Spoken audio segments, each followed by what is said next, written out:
بحث کوتاهی داشته باشیم در مورد یک خبر، درخواست غافلگیری کننده جولانی از روسیه.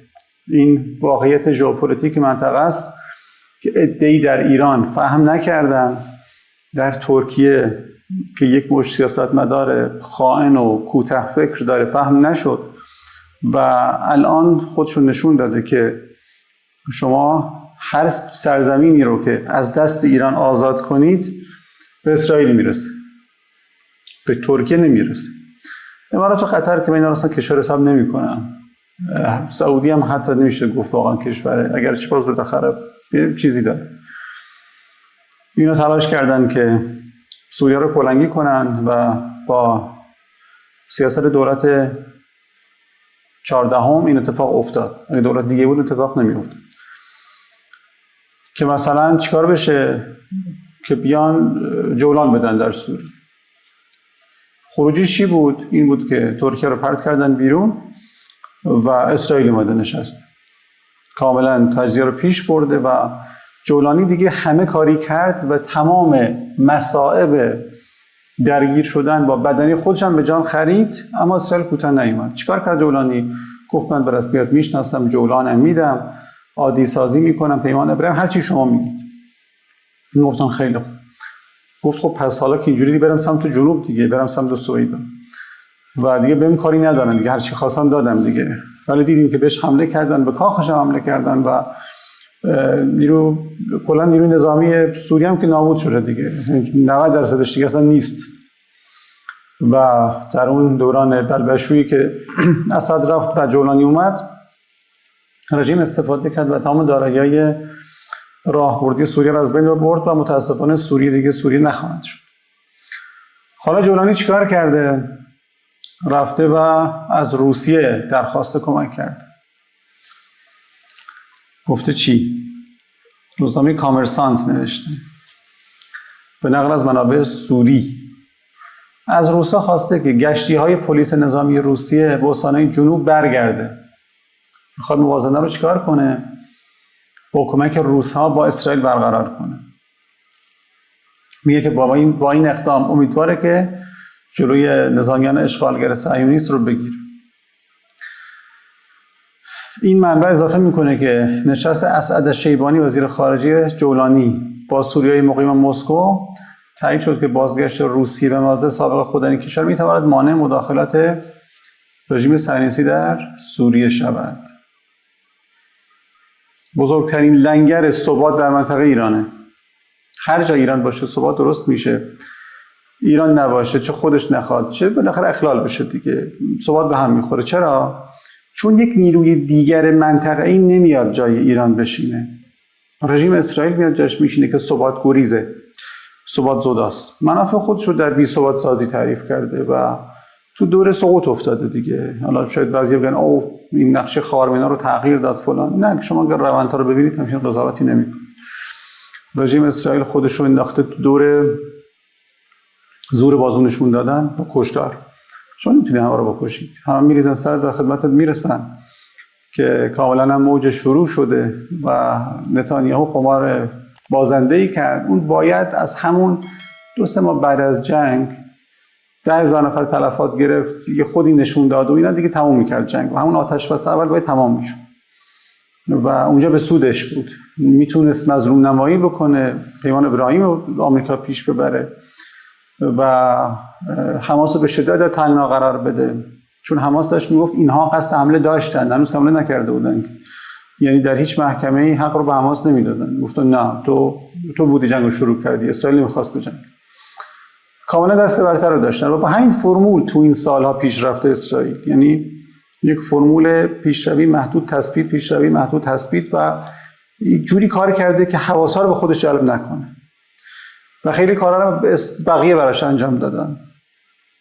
در لبنان فالانشای مسیحی بودن و در جای دیگه. اما اینجا اومد چیکار کرد؟ شمشیرش رو کشید افتاده به جون یک منطقه کوچیک، صف غذا درست میکنه، مردم شلیک میکنه. خب این دیگه معلومه چه جور آدمایی هست. سره همه رو در آورده. انتخابات‌های بعدی در غرب، در همه جای غرب اینجوریه که تو موضع در مورد فلسطین چیه؟ اگر طرفدار فلسطین باشی رأی میاری، نباشی رأی نمیاری. در آمریکاش همین جوریه. جرمی کوربین داره برمیگرده با همین شعار یور پارتی در انگلیس. اون بخواد با اتهامی که تو ضد یهودی هستی کنارش زدن دیگه. حالا که نبود، داشت علیه صهیونیست‌ها صحبت می‌کرد. ولی الان دقیقاً با این پرچم داره برمیگرده میگه الان همه که تازه به حرف من رسیدید، حالا اینو داره میگه دیگه. در آمریکا هم اینجوریه. این آخرین بازی به نظر من جمهوری خواها بود که قادرش هم ندونستن. کامالا هریس به خاطر فلسطین باخت. موضع نگرفت، کلیگویی کرد، خیلی رأی ندادن. تازه یک سال داره میگذره، یک سال گذشته دیگه. الان که دیگه اوضاع خیلی خراب‌تره. ترامپ هم که اپستین ازش هرچی داره باعث شده که خودزنی کنه، به ماگا خیانت کرده و متهم. حالا جولانی چند تا راه داره. روسیه کافی نیست. روسیه قادر به برقراری ثبات در زمین نیست. جولانی باید چیکار کنه؟ باید واقع‌گرا باشه. اگر جولانی انقدر واقع‌گرا هست که بره با جریان تکفیری پشت سرش، دقت کنید جریان تکفیری که میگفتن الی بیت المقدس، با این شعار اومده بودن، این رافضی الکی میگن، مسرحیه دارن میکنن، ادا اطفال کجا اینا ضد اسرائیلیان، ما این که میریم قدس آزاد میکنیم. حالا اومده ملق زره تو یه هفته رفته سمت اسرائیل، تو انقدر پراگماتیستی دیگه که میتونی اون جریانی که برای تو انتحاری میزدن. این شهید نصرالله میگفت ما کل تاریخ تاریخی لبنان 20 تا انتحاری نداریم. 20 تا. بعضیش واقعا انتحاری بوده، خیلیش انتحاری نیست. مثلا با یک گلایدر پریدن توی پادگان. نمیشه گفت ممکنه از واقعا زنده بمونی، چه میدونم یه خفنی باشی و در بیای، احتمالش حالا 1/100%. اینا میگن انتحاری. تازه این که بره طرف خودشو منفجر کنه تک و توکی بوده. 3000 نفر تو صف بودن. 3000 نفر که اینا بیان چیکار کنن؟ انتحاری بزنن. تو موصل خیلی رفتن دیدن نه فرصتشو پیدا نکردن، رفتن کنار رودخونه فرات خودشون رو ترکوندن. این آدم پشت سرت بودن، تو یه هفته ملق زدی شدی طرفدار اسرائیل. خب این چه طرفدار ایران هم میتونه بشه دیگه. اون چیزی که جولانی نجات میده رجوع به ایران. تموم شد. ولا غیر.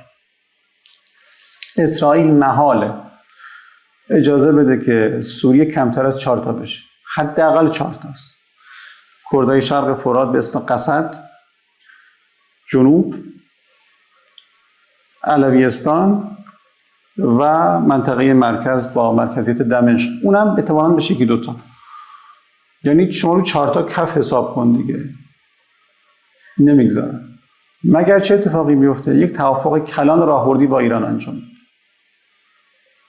چه مسیری رو بره؟ مسیر نظریش هم روشنه. مسیر اخوان جدید مصر رو بره.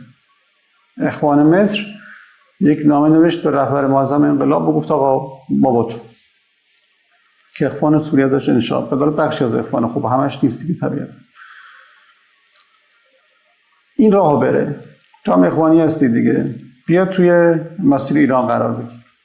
ایران اصلا چیز مذهب گارد مذهبی نداره دیگه، جان اسلام هر جا که باشه. ولی اونا نه، اونای رافضی مافضی بذارید کنار. هر کی شهادت رو میگه موحد دیگه بقیه‌اش که مهم نیست. شیخ شلتوت همینو گفت دیگه، گفت شیعه هم یکی از مذاهب اسلامی.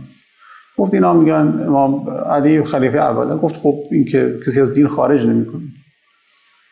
شهادت این 3 تاست دیگه، چیز دیگه 3 تا اصول دین. اون 3 تا هر کی بگه مسلمونه دیگه. حالا بقیه چیزاش چی میگه؟ خب هر کی چیزی میگه. یعنی از این اختلافات بگذرن و بیان با ایران یک چیزی رو حل بکنن. اون وقت کاملا میتونن به یک سوریه واحد برگردن. به سرعت میتونن این کارو بکنن. روسیه قادر به این کار نیست. گشت روسیه نمیتونه. ایران قادره که قدرت نرمش رو بیاره، زمین رو آماده کنه و آدمش هم داره.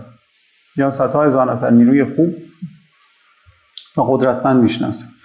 اولوالبأس مطمئن باشید پا خواهد گرفت و این جریان رو راه میندازه. چه بهتر که جولانی با این نجنگه. چرا باید بجنگی؟ یک سوریه دموکراتیک رو طراحی کنید. این کار میشه.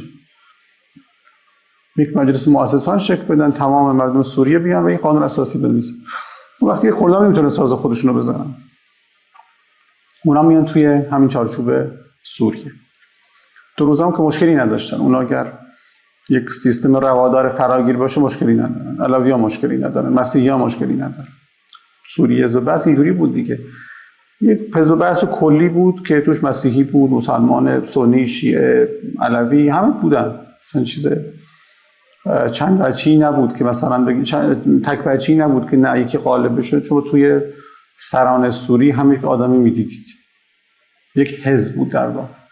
این کار دوباره میتونه اتفاق بیفته و ترکیب جمعیت هم اینجوری هست. بالاخره شما دروزا، علوی‌ها، مسیحی‌ها، اینا خب جمعیت زیادی هستند دیگه، بیش از 1/3 جمعیتن. حالا کردها رو اضافه کنیم خب دیگه حتما بیش از 40%. خب شما نمیتونید اینجا خودتو تحمیل کنی که لزومی هم نداره. چرا این کارو بکنی؟ یک حکومت فراگیر باشه.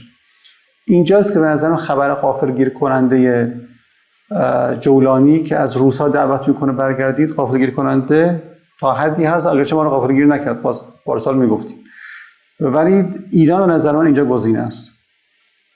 حتی بهتره که اصلا ایران خودش ارتباط بگیره، صحبت و این کار انجام بده. یعنی جولانی مطمئن باشه که اسرائیل بهش اجازه نخواهد داد یک کشور داشته باشه. حتی اون دمشق هم نمیگذاره امن کنه. این چه خبره دیگه، یه دفعه حمله میکنه جای رو میزنه، اینطوری نمیتونید کار کنید. و اینجاست که ببینیم که عملگرایی جولانی غلبه میکنه که نشون داد که تا ته خط رو بلده بره یا خیر. اگر این کارو بکنه میشود به احیای سوریه امیدوار بود. اگر نه که واقعا کافی نیست و روس‌ها قادر به چنان ورودی نیستند.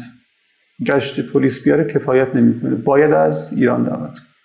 خیلی متشکرم، خدا نگهدار.